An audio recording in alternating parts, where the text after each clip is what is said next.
12. The Weight of Glory. A sermon given in the Church of St. Mary the Virgin, Oxford, and first published in Theology, Volume 43, November 1941. It was reproduced as a pamphlet by SPCK and later appeared in Transposition and Other Addresses, 1949. They asked for a paper, 1962, and then in Screwtape Proposes a Toast, 1998. If you ask 20 good men today what they thought the highest of the virtues, 19 of them would reply unselfishness. But if you had asked almost any of the great Christians of old, he would have replied love. You see what has happened? A negative term has been substituted for a positive, and this is of more than philological importance. The negative idea of unselfishness carries with it the suggestion not primarily of securing good things for others, but of going without them ourselves, as if our abstinence and not their happiness was the important point. I do not think this is the Christian virtue of love. The New Testament has lots to say about self-denial, but not about self-denial as an end in itself. We are told to deny ourselves and to take up our crosses in order that we may follow Christ. And nearly every description of what we shall ultimately find if we do so contains an appeal to desire. If there lurks in most modern minds the notion that to desire our own good and earnestly to hope for the enjoyment of it is a bad thing, I submit that this notion has crept in from Kant and the Stoics and is no part of the Christian faith. Indeed, if we consider the unblushing promises of reward and the staggering nature of the rewards promised in the Gospels, it would seem that our Lord finds our desires not too strong, but too weak. We are half-hearted creatures, fooling about with drink and sex and ambition when infinite joy is offered us, like an ignorant child who wants to go on making mud pies in a slum because he cannot imagine what is meant by the offer of a holiday at the sea. We are far too easily pleased. We must not be troubled by unbelievers when they say that this promise of reward makes the Christian life a mercenary affair. There are different kinds of reward. There is the reward which has no natural connection with the things you do to earn it, and is quite foreign to the desires that ought to accompany those things. Money is not the natural reward of love, which is why we call a man mercenary if he marries a woman for the sake of her money. But marriage is the proper reward for a real lover, and he is not mercenary for desiring it. A general who fights well in order to get a peerage is mercenary. A general who fights for victory is not. Victory being the proper reward of battle, as marriage is the proper reward of love. The proper rewards are not simply tacked on to the activity for which they are given, but are the activity itself in consummation. There is also a third case, which is more complicated. An enjoyment of Greek poetry is certainly a proper and not a mercenary reward for learning Greek. But only those who have reached the stage of enjoying Greek poetry can tell from their own experience that this is so. The schoolboy beginning Greek grammar cannot look forward to his adult enjoyment of Sophocles as a lover looks forward to marriage or a general to victory. He has to begin by working for marks, or to escape punishment, or to please his parents, or, at best, in the hope of a future good which he cannot at present imagine or desire. His position, therefore, bears a certain resemblance to that of the mercenary. The reward he is going to get will, in actual fact, be a natural or proper reward, but he will not know that until he has got it. Of course, he gets it gradually. Enjoyment creeps in upon the mere drudgery, and nobody could point to a day or an hour when the one ceased and the other began. But it is just insofar as he approaches the reward that he becomes able to desire it for its own sake. Indeed, the power of so desiring it is itself a preliminary reward. The Christian, in relation to heaven, is in much the same position as this schoolboy. Those who have attained everlasting life in the vision of God doubtless know very well that it is no mere bribe, but the very consummation of their earthly discipleship. But we who have not yet attained it cannot know this in the same way, and cannot even begin to know it at all, except by continuing to obey and finding the first reward of our obedience in our increasing power to desire the ultimate reward. Just in proportion as the desire grows, our fear lest it should be a mercenary desire will die away and finally be recognized as an absurdity. But probably this will not, for most of us, happen in a day. Poetry replaces grammar, gospel replaces law, longing transforms obedience as gradually as the tide lifts a grounded ship. But there is one other important similarity between the schoolboy and ourselves. If he is an imaginative boy, he will, quite probably, be reveling in the English poets and romances suitable to his age, sometime before he begins to suspect that Greek grammar is going to lead him to more and more enjoyments of the same sort. He may even be neglecting his Greek to read Shelley and Swinburne in secret.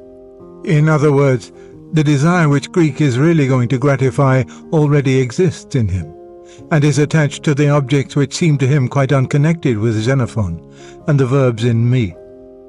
And now, if we are made for heaven, the desire for our proper place will be already in us, but not yet attached to the true object, and will even appear as the rival of that object. And this, I think, is just what we find. No doubt there is one point in which my analogy of the schoolboy breaks down. The English poetry which he reads when he ought to be doing Greek exercises may be just as good as the Greek poetry to which the exercises are leading him, so that in fixing on Milton instead of journeying on to Aeschylus, his desire is not embracing a false object. But our case is very different. If a trans-temporal, trans-finite good is our real destiny, then any other good on which our desire fixes must be in some degree fallacious, must bear at least only a symbolical relation to what will truly satisfy. In speaking of this desire for our own far-off country, which we find in ourselves even now, I feel a certain shyness. I am almost committing an indecency. I am trying to rip open the inconsolable secret in each one of you.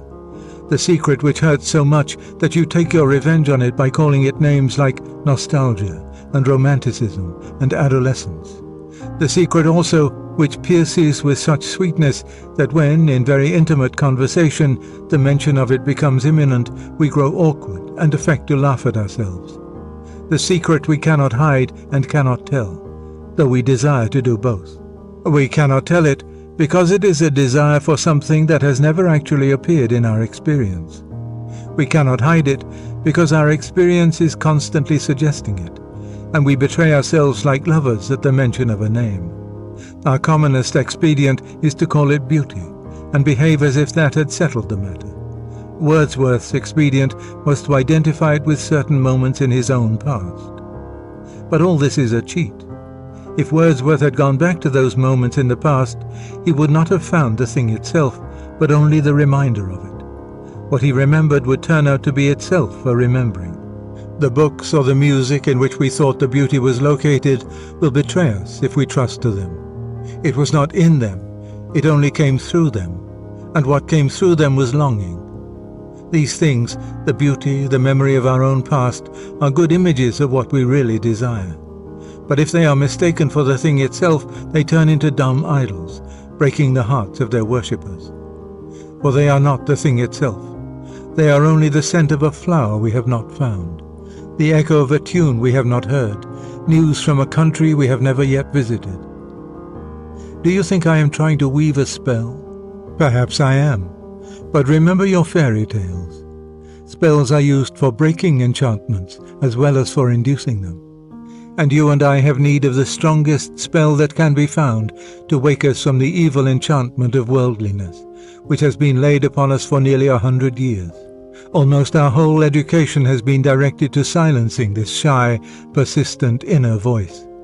Almost all our modern philosophies have been devised to convince us that the good of man is to be found on this earth. And yet it is a remarkable thing that such philosophies of progress or creative evolution themselves bear reluctant witness to the truth that our real goal is elsewhere. When they want to convince you that earth is your home, notice how they set about it. They begin by trying to persuade you that earth can be made into heaven, thus giving a sop to your sense of exile in earth as it is. And next, they tell you that this fortunate event is still a good way off in the future, thus giving a sop to your knowledge that the fatherland is not here and now. Finally, Lest your longing for the trans-temporal should awake and spoil the whole affair, they use any rhetoric that comes to hand to keep out of your mind the recollection that even if all the happiness they promised could come to man on earth, yet still each generation would lose it by death, including the last generation of all. And the whole story would be nothing, not even a story, forever and ever. Hence all the nonsense that Mr. Shaw puts into the final speech of Lilith, and Bergson's remark that the élan vital is capable of surmounting all obstacles, perhaps even death. As if we could believe that any social or biological development on this planet will delay the senility of the sun, or reverse the second law of thermodynamics. Do what they will then, we remain conscious of a desire which no natural happiness will satisfy. But is there any reason to suppose that reality offers any satisfaction to it?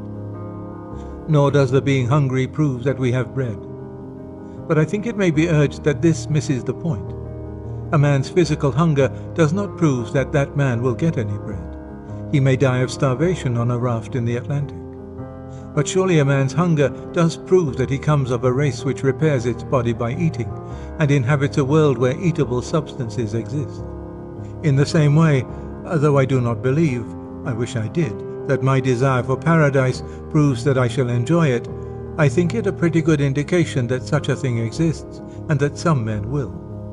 A man may love a woman and not win her, but it would be very odd if the phenomenon called falling in love occurred in a sexless world. Here then is the desire, still wandering and uncertain of its object, and still largely unable to see that object in the direction where it really lies. Our sacred books give us some account of the object. It is, of course, a symbolical account. Heaven is, by definition, outside our experience. But all intelligible descriptions must be of things within our experience. The scriptural picture of heaven is therefore just as symbolical as the picture which our desire, unaided, invents for itself. Heaven is not really full of jewelry any more than it is really the beauty of nature or a fine piece of music. The difference is that the scriptural imagery has authority. It comes to us from writers who were closer to God than we, and it has stood the test of Christian experience down the centuries. The natural appeal of this authoritative imagery is, to me, at first, very small. At first sight it chills, rather than awakes, my desire. And that is just what I ought to expect. If Christianity could tell me no more of the far-off land than my own temperament led me to surmise already, then Christianity would be no higher than myself. If it has more to give me, I must expect it to be less immediately attractive than my own stuff. Sophocles at first seems dull and cold to the boy who has only reached Shelley. If our religion is something objective, then we must never avert our eyes from those elements in it which seem puzzling or repellent. For it will be precisely the puzzling or the repellent which conceals what we do not yet know and need to know. The promises of Scripture may very roughly be reduced to 5 heads. It is promised, firstly, that we shall be with Christ. Secondly, that we shall be like him. Thirdly, with an enormous wealth of imagery, that we shall have glory. Fourthly, that we shall, in some sense, be fed or feasted or entertained. And, finally, that we shall have some sort of official position in the universe, ruling cities, judging angels, being pillars of God's temple. The first question I ask about these promises is, why any of them except the first? Can anything be added to the conception of being with Christ? For it must be true, as an old writer says, that he who has God and everything else has no more than he who has God only. I think the answer turns again on the nature of symbols. For though it may escape our notice at first glance, yet it is true that any conception of being with Christ, which most of us can now form, will not be very much less symbolical than the other promises. For it will smuggle in ideas of proximity in space, and loving conversation as we now understand conversation. And it will probably concentrate on the humanity of Christ to the exclusion of his deity. And, in fact, we find that those Christians who attend solely to this first promise always do fill it up with very earthly imagery indeed. In fact, with hymeneal or erotic imagery. I am not for a moment condemning such imagery. I heartily wish I could enter into it more deeply than I do, and pray that I yet shall. But my point is that this also is only a symbol, like the reality in some respects, but unlike it in others, and therefore needs correction from the different symbols in the other promises. The variation of the promises does not mean that anything other than God will be our ultimate bliss. But because God is more than a person, and lest we should imagine the joy of His presence to exclusively in terms of our present poor experience of personal love, with all its narrowness and strain and monotony, a dozen changing images correcting and relieving each other are supplied. I turn next to the idea of glory. There is no getting away from the fact that this idea is very prominent in the New Testament and in early Christian writings. Salvation is constantly associated with palms, crowns, white robes, thrones, and splendor like the sun and stars. All this makes no immediate appeal to me at all, and in that respect I fancy I am a typical modern. Glory suggests two ideas to me, of which one seems wicked and the other ridiculous. Either glory means to me fame, or it means luminosity. As for the first, since to be famous means to be better known than other people, the desire for fame appears to me as a competitive passion, and therefore of hell rather than heaven. As for the second, who wishes to become a kind of living electric light bulb? When I began to look into this matter, I was shocked to find such different Christians as Milton, Johnson, and Thomas Aquinas taking heavenly glory quite frankly in the sense of fame or good report, but not fame conferred by our fellow creatures, fame with God, approval or, I might say, appreciation by God. And then, when I had thought it over, I saw that this view was scriptural. Nothing can eliminate from the parable the divine accolade, "Well done, thou good and faithful servant." With that, a good deal of what I had been thinking all my life fell down like a house of cards. I suddenly remembered that no one can enter heaven except as a child. And nothing is so obvious in a child, not in a conceited child, but in a good child, as its great and undisguised pleasure in being praised. And not only in a child either, but even in a dog or a horse. Apparently, what I had mistaken for humility had, all these years, prevented me from understanding what is in fact the humblest, the most childlike, the most creaturely of pleasures. Nay, the specific pleasure of the inferior, the pleasure of a beast before men, a child before its father, a pupil before his teacher, a creature before its creator. I am not forgetting how horribly this most innocent desire is parodied in our human ambitions, or how very quickly, in my own experience, the lawful pleasure of praise from those whom it was my duty to please turns into the deadly poison of self-admiration. But I thought I could detect a moment, a very, very short moment before this happened, during which the satisfaction of having pleased those whom I rightly loved and rightly feared was pure. And that is enough to raise our thoughts to what may happen when the redeemed soul, beyond all hope and nearly beyond belief, learns at last that she has pleased Him whom she was created to please. There will be no room for vanity then. She will be free from the miserable illusion that it is her doing.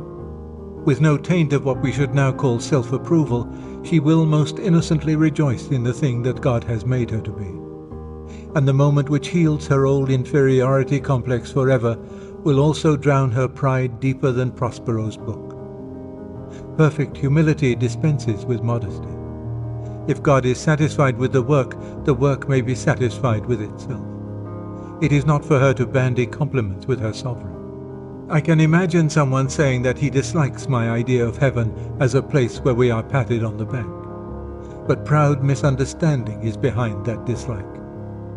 In the end, that face which is the delight or the terror of the universe must be turned upon each of us, either with one expression or with the other, either conferring glory inexpressible or inflicting shame that can never be cured or disguised. I read in a periodical the other day that the fundamental thing is how we think of God. By God Himself it is not. How God thinks of us is not only more important, but infinitely more important. Indeed, how we think of Him is of no importance, except insofar as it is related to how He thinks of us. It is written that we shall stand before Him, shall appear, shall be inspected. The promise of glory is the promise, almost incredible and only possible by the work of Christ, that some of us, that any of us who really chooses, shall actually survive that examination, shall find approval, shall please God. To please God, to be a real ingredient in the divine happiness, to be loved by God, not merely pitied, but delighted in as an artist delights in his work, or a father in a son. It seems impossible, a weight or burden of glory which our thoughts can hardly sustain. But so it is. And now notice what is happening. If I had rejected the authoritative and scriptural image of glory, and stuck obstinately to the vague desire which was, at the outset, my only pointer to heaven, I could have seen no connection at all between that desire and the Christian promise. But now, having followed up what seemed puzzling and repellent in the sacred books, I find, to my great surprise, looking back, that the connection is perfectly clear. A glory, as Christianity teaches me to hope for it, turns out to satisfy my original desire, and indeed to reveal an element in that desire which I had not noticed. By ceasing for a moment to consider my own wants, I have begun to learn better what I really wanted. When I attempted, a few minutes ago, to describe our spiritual longings, I was omitting one of their most curious characteristics. We usually notice it just as the moment of vision dies away, as the music ends, or as the landscape loses the celestial light. What we feel then has been well described by Keats as the journey homeward to habitual self. You know what I mean. For a few minutes we have had the illusion of belonging to that world. Now we wake to find that it is no such thing. We have been mere spectators. Beauty has smiled, but not to welcome us. Her face was turned in our direction, but not to see us. We have not been accepted, welcomed, or taken into the dance. We may go when we please, we may stay if we can. Nobody marks us. A scientist may reply that since most of the things we call beautiful are inanimate, it is not very surprising that they take no notice of us. That, of course, is true. It is not the physical objects that I am speaking of, but that indescribable something of which they become for a moment the messengers. And part of the bitterness which mixes with the sweetness of that message is due to the fact that it so seldom seems to be a message intended for us, but rather something we have overheard. By bitterness I mean pain, not resentment. We should hardly dare to ask that any notice be taken of ourselves, but we pine. The sense that in this universe we are treated as strangers, the longing to be acknowledged, to meet with some response, to bridge some chasm that yawns between us and reality, is part of our inconsolable secret. And surely from this point of view, the promise of glory, in the sense described, becomes highly relevant to our deep desire. For glory means good report with God, acceptance by God, response, acknowledgement, and welcome into the heart of things. The door on which we have been knocking all our lives will open at last. Perhaps it seems rather crude to describe glory as the fact of being noticed by God. But this is almost the language of the New Testament. St. Paul promises to those who love God not, as we should expect, that they will know Him, but that they will be known by Him. 1 Corinthians chapter 8, verse 3. It is a strange promise. Does not God know all things at all times? But it is dreadfully re-echoed in another passage of the New Testament. There we are warned that it may happen to any one of us to appear at last before the face of God and hear only the appalling words, "I never knew you, depart from me." In some sense, as dark to the intellect as it is unendurable to the feelings, we can be both banished from the presence of Him who is present everywhere and erased from the knowledge of Him who knows all. We can be left utterly and absolutely outside, repelled, exiled, estranged, finally and unspeakably ignored. On the other hand, we can be called in, welcomed, received, acknowledged. We walk every day on the razor edge between these two incredible possibilities. Apparently then, a lifelong nostalgia, a longing to be reunited with something in the universe from which we now feel cut off, to be on the inside of some door which we have always seen from the outside, is no mere neurotic fancy, but the truest index of our real situation. and to be at last summoned inside would be both glory and honor beyond all our merits, and also the healing of that old ache. And this brings me to the other sense of glory. Glory as brightness, splendor, luminosity. We are to shine as the sun. We are to be given the morning star. I think I begin to see what it means. In one way, of course, God has given us the morning star already. You can go and enjoy the gift on many fine mornings if you get up early enough. What more, you may ask, do we want? But we want so much more, something the books on aesthetics take little notice of. But the poets and the mythologies know all about it. We do not want merely to see beauty, though God knows even that is bounty enough. We want something else which can hardly be put into words.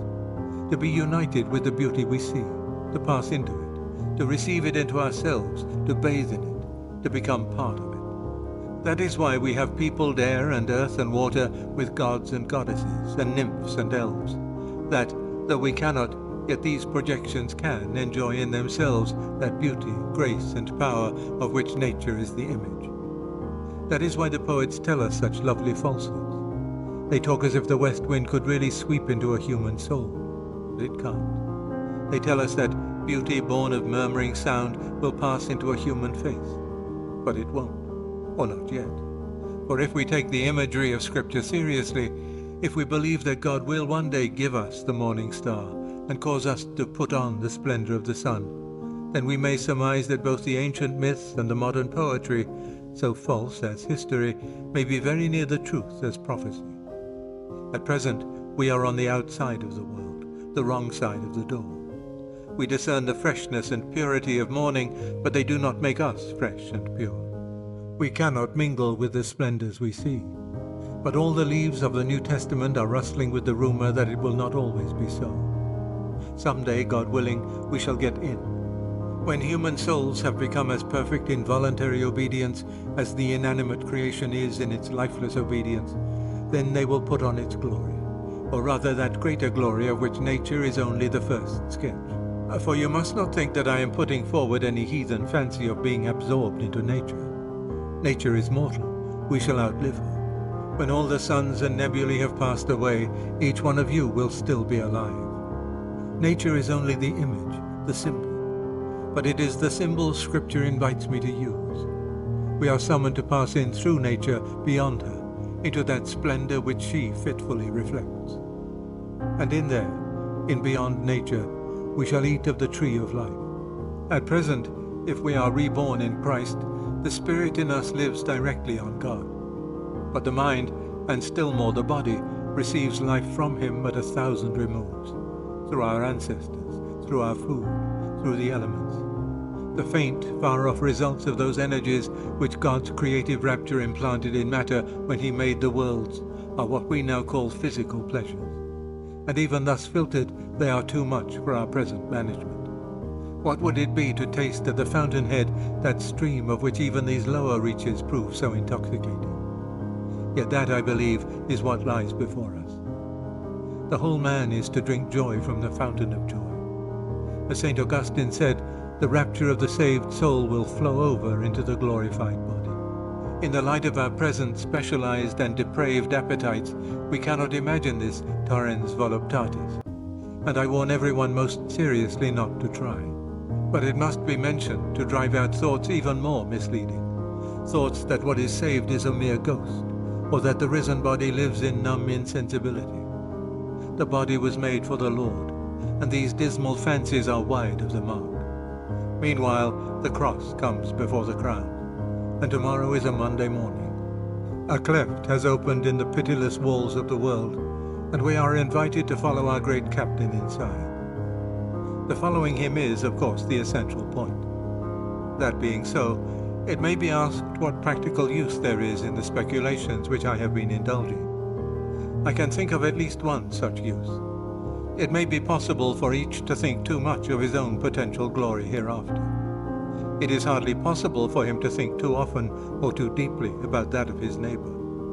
The load or weight or burden of my neighbor's glory should be laid daily on my back, a load so heavy that only humility can carry it, and the backs of the proud will be broken. It is a serious thing to live in a society of possible gods and goddesses, to remember that the dullest and most uninteresting person you can talk to may one day be a creature which, if you saw it now, you would be strongly tempted to worship, or else a horror and a corruption such as you now meet, if at all, only in a nightmare. All day long we are, in some degree, helping each other to one or other of these destinations. It is in the light of these overwhelming possibilities, it is with the awe and the circumspection proper to them, that we should conduct all our dealings with one another, all friendships, all loves, all play, all politics. There are no ordinary people. You have never talked to a mere mortal. Nations, cultures, arts, civilizations, these are mortal, and their life is to ours as the life of a gnat. But it is immortals whom we joke with, work with, marry, snub and exploit. Immortal horrors or everlasting splendors. This does not mean that we are to be perpetually solemn. We must play. But our merriment must be of that kind, and it is in fact the merriest kind, which exists between people who have, from the outset, taken each other seriously. No flippancy, no superiority, no presumption. And our charity must be a real and costly love, with deep feeling for the sins in spite of which we love the sinner. No mere tolerance or indulgence which parodies love as flippancy parodies merriment. Next to the Blessed Sacrament itself, your neighbour is the holiest object presented to your senses. If he is your Christian neighbour, he is holy in almost the same way, for in him Christ vere latitat, the glorifier and the glorified, glory himself, is truly hidden.